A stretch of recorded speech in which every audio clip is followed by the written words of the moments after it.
The Kerala story आजकल ये film बड़ी चर्चा में है और मेरा ऐसा मानना है कि अलग अलग लोगों की अलग अलग सोच से पर्दा भी उठा रही है। देखिए इसके रिएक्शन को ध्यान से समझिएगा। जहां एक तरफ मध्य प्रदेश में इस फिल्म को टैक्स फ्री कर दिया और अभी तो रुको, क्लाइमैक्स अभी मतलब मध्य प्रदेश की पॉलिटिकल पार्टी ये चाहती है कि भैया आप इस फिल्म को कम पैसों में देखो, लेकिन देखो जरूर। वहीं दूसरी तरफ ममता बनर्जी ने वेस्ट बंगाल में इसे पूरी तरह से बैन कर दिया है। गाइस अब मैं इसमें कुछ नहीं कहूंगा। आपको क्या लगता है कि एमपी में इसे टैक्स फ्री क्यों किया और वेस्ट बंगाल में इसके उलट इसको बैन क्यों कर दिया? कमेंट सेक्शन में जरूर लिखिएगा और ऐसे अमेजिंग इंफॉर्मेटिव वीडियोस के लिए अब अगर तुम लोग नए हो तो सब्सक्राइब करो, वो जो लाल वाला बटन है उसके साथ स्कैम करो या फिर महफिल जमाओ, मुझे नहीं पता, बस क्लिक हो जाना चाहिए। एक बार भारत की संसद में चीन और पाकिस्तान द्वारा कब्जाई गई भारत की जमीन को लेकर जबरदस्त बहस चल रही थी। नेवर कि कैसे कैलाश मानसरोवर भारत का भाग है लेकिन चीन के कब्जे में है। अक्साई चीन की 72,000 वर्ग मील जमीन भारत की है लेकिन वो भी चीन ने कब्जा रखी है। पाकिस्तान अधिकृत कश्मीर भी भारत का भाग है लेकिन वो भी पाकिस्तान के कब्जे में है। ये गड़बड़ है बाबा। और तब पंडित नेहरू ने इसका जवाब देते हुए कहा, जो जमीन लुट गई, अब उसको वापस लेने का क्या फायदा, क्योंकि उस जमीन पर घास का एक तिनका भी नहीं उगता था। और अभी तो रुको, क्लाइमैक्स अभी ये सुनकर हमारे देश के एक सांसद ने कहा, नेहरू जी अगर उस जमीन पर घास का एक तिनका भी नहीं उगता था इसीलिए आपने वो जमीन उनको दे दी है, तो आपके सिर पर कौन से बाल उगते हैं वो भी काट कर दे दीजिए। बात तो सही है गाइस, वैसे बात तो ठीक ही है। अगर इसी तरह से देश के छोटे छोटे भाग हम दूसरे देशों को कब्जाने देंगे तो हम कहां रहेंगे? अपने देश की सुरक्षा हमें सबसे पहली सोचनी चाहिए और जमीन का एक एक इंच हमारा है। आपका इसके बारे में क्या विचार है कमेंट सेक्शन में जरूर लिखिएगा। और अब अगर तुम लोग नए हो तो सब्सक्राइब करो, वो जो लाल वाला बटन है उसके साथ स्कैम करो या फिर महफिल जमाओ, मुझे नहीं पता, बस क्लिक हो जाना चाहिए। हमारे विराट भारत के ऐसे 3 विराट मंदिर जहां आपको अपनी जिंदगी में एक बार जाकर माथा जरूर टेकना चाहिए, जिसमें नंबर 1 पर है उड़ीसा का रहस्यमयी जगन्नाथपुरी मंदिर।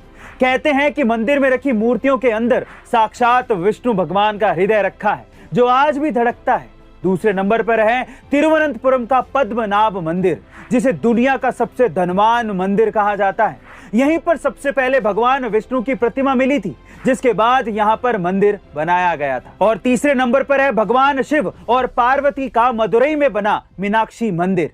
करीब 3000 साल पुरानी 33,000 मूर्तियों के साथ सिर्फ यहीं पर भगवान शिव की स्माइलिंग यानी कि हंसती खेलती हुई मूर्ति लगी है। वैसे गाइस, आप इनमें से किन मंदिरों पर अभी तक माथा टेक चुके हैं कमेंट सेक्शन में जरूर लिखिएगा और ऐसे अमेजिंग इंफॉर्मेटिव वीडियोस के। अब अगर तुम लोग नए हो तो सब्सक्राइब करो, वो जो लाल वाला बटन है उसके साथ स्कैम करो या फिर महफिल जमाओ, मुझे नहीं पता, बस क्लिक हो जाना चाहिए। गाइस, आपने साबुत हरी या लाल मिर्च तो देखी होगी, लेकिन बिना टेस्ट करे ये कैसे पता लगाएं कि ये मिर्ची तीखी है या नहीं?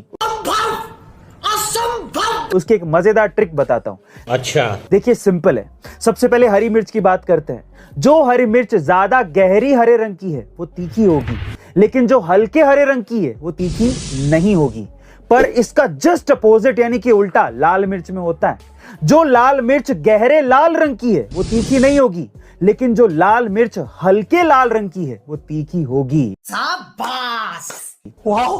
अब इस वीडियो को ध्यान से सुनिएगा, उसके बाद आप खुद एक्सपेरिमेंट करके देख लीजिएगा, आपको मजा आ जाएगा। ऐसे अमेजिंग ट्रिक वीडियोस के लिए अब अगर तुम लोग नए हो तो सब्सक्राइब करो, वो जो लाल वाला बटन है उसके साथ स्कैम करो या फिर महफिल जमाओ, मुझे नहीं पता, बस क्लिक हो जाना चाहिए। गटर की गंदगी में अपनी मर्जी से कौन ही कूदता है, लेकिन अगर आपको गटर में नोटों की गड्डियां दिखे तो शायद आपका भी मन डोल जाए। राजा जी अपनी शक्तियों का पूरा और कुछ ऐसा ही वायरल वीडियो बिहार से सामने आया है। बिहार के सासाराम के मुरादाबाद नहर में जहां पहले से लोग नहा रहे थे, जैसे उन लोगों की नजर नोटों की गड्डियों पर पड़ी, वो लोग बंदरों की तरह कूदते कूदते नालियों में पहुंच गए और पैसों की गड्डियों को नालियों से उठा उठाकर घर ले गए। पैसा ही पैसा होगा। जिसे देखने के बाद वहां खड़े लोगों में भी खलबली मच गई और पैसे जमा करने के लिए कोई घर से थैली लाने लगा तो कोई अपने पेंट को थैला बनाकर पैसों को जमा करने लगा। शाबाश। वैसे गाइस, हमारे देश के इस गांव में इतना दानवीर कौन है ये तो पता नहीं, लेकिन पुलिस इसे अफवाह बता रही है। पर पुलिस बाबू, क्या बिहार के लोग इतने पागल हैं कि नाली के पानी में शौक से कूद जाएंगे? अब सच्चाई क्या है ये तो वक्त ही बताएगा, लेकिन आपको अगर वाकई में गटर में इस तरह से नोटों की गड्डियां दिख जाए तो क्या आप कूदोगे या नहीं कमेंट सेक्शन में जरूर लिखिएगा और ऐसी अमेजिंग इंफॉर्मेटिव वीडियोस के लिए अब अगर तुम लोग नए हो तो सब्सक्राइब करो, वो जो लाल वाला बटन है उसके साथ स्कैम करो या फिर महफिल जमाओ, मुझे नहीं पता, बस क्लिक हो जाना चाहिए। हमारे भारत की ओलंपिक मेडलिस्ट मैरी कॉम का एक ट्वीट बहुत ज्यादा वायरल हो रहा है, जिसमें मैरी कॉम ने लिखा था कि मेरा राज्य मणिपुर जल रहा है, असंभव। कृपया मेरी मदद कीजिए। पर अब सवाल ये उठता है कि आखिर मणिपुर जल क्यों रहा है? वजह सालों पुरानी है और वो है आरक्षण।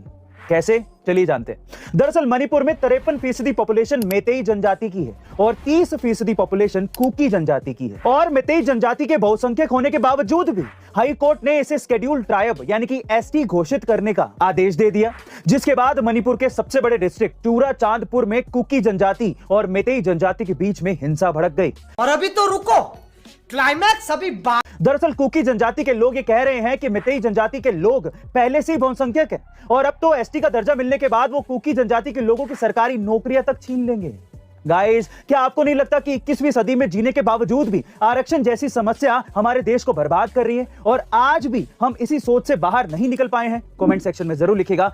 अब अगर तुम लोग नए हो तो सब्सक्राइब करो, वो जो लाल वाला बटन है उसके साथ स्कैम करो या फिर महफिल जमाओ, मुझे नहीं पता, बस क्लिक हो जाना चाहिए। क्या आपने कल राजस्थान रॉयल्स और सनराइजर्स हैदराबाद के बीच का मैच देखा? कमाल का मैच था ना? लेकिन उससे मुझे दो चीजें समझ में आ गई। पहला तो आईपीएल में कुछ भी हो सकता है। अच्छा, अभी थोड़े दिन पहले 150 से कम रन के टारगेट भी डिफेंड हो रहे थे, लेकिन कुछ 2 दिनों से ऐसा लग रहा है कि 200 के ऊपर के टारगेट भी सिक्योर नहीं है। और अभी तो रुको, क्लाइमैक्स अभी बात। और हैदराबाद और राजस्थान रॉयल के मैच में भी ऐसा ही हुआ। राजस्थान रॉयल ने 214 रन बनाए, लेकिन बावजूद इसके कि सनराइजर्स हैदराबाद 10वें नंबर की टीम है, हैदराबाद ने राजस्थान को हरा दिया। ये क्या है? और दूसरा ये सीखने को मिला कि कभी भी अर्ली सेलिब्रेशन नहीं करना चाहिए। लास्ट की एक बॉल में 5 रन चाहिए थे हैदराबाद को जीतने के लिए। संदीप ने लास्ट की बॉल फेंकी और अब्दुल सनद ने उसको जैसी शॉट मारा वो कैच आउट हो गए। राजस्थान को लगा कि वो जीत गए, लेकिन पता लगा कि वो नो बॉल थी। दिल से बुरा लगता है भाई। और आखिरी बॉल पे अब्दुल समद ने संदीप को छक्का मार के हैदराबाद को जीत दिला दी और इसे कहते हैं किस्मत का पलटवार। गाइस, आपको ये मैच देख के कैसा लगा कमेंट सेक्शन में जरूर लिखिएगा और ऐसी अमेजिंग इन्फॉर्मेटिव वीडियोस। अब अगर तुम लोग नए हो तो सब्सक्राइब करो, वो जो लाल वाला बटन है उसके साथ स्कैम करो या फिर महफिल जमाओ, मुझे नहीं पता, बस क्लिक हो जाना चाहिए। हम इंसान और हमारी लालच जैसे जैसे पृथ्वी और पर्यावरण की वाट लगा रही है ना, उससे तो यही लगता है कि पृथ्वी का विनाश जल्दी हो जाएगा। तो फिर इंसान रहेगा कहाँ?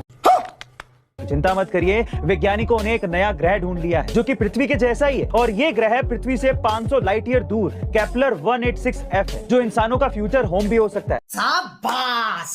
क्योंकि यहाँ पर पानी, पेड़, पौधे सब मौजूद है। अरे देवा, यहाँ हैरान करने वाली बात यह है कि इस ग्रह में पेड़ पौधों की पत्तियां लाल रंग की होती है। दरअसल इस ग्रह पर पृथ्वी की तुलना में 2000 डिग्री सेल्सियस से कम लाइट आती है, जो पृथ्वी में रहने वाले जीव के लिए बेहतर मानी गई है।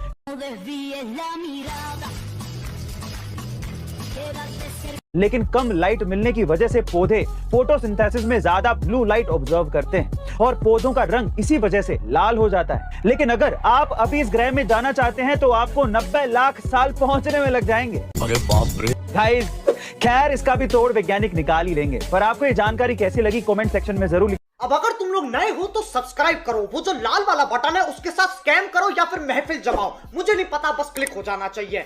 गाइस, आप शादी करके उसके मजे लेने के साथ साथ बड़ा टैक्स भी बचा सकते हैं।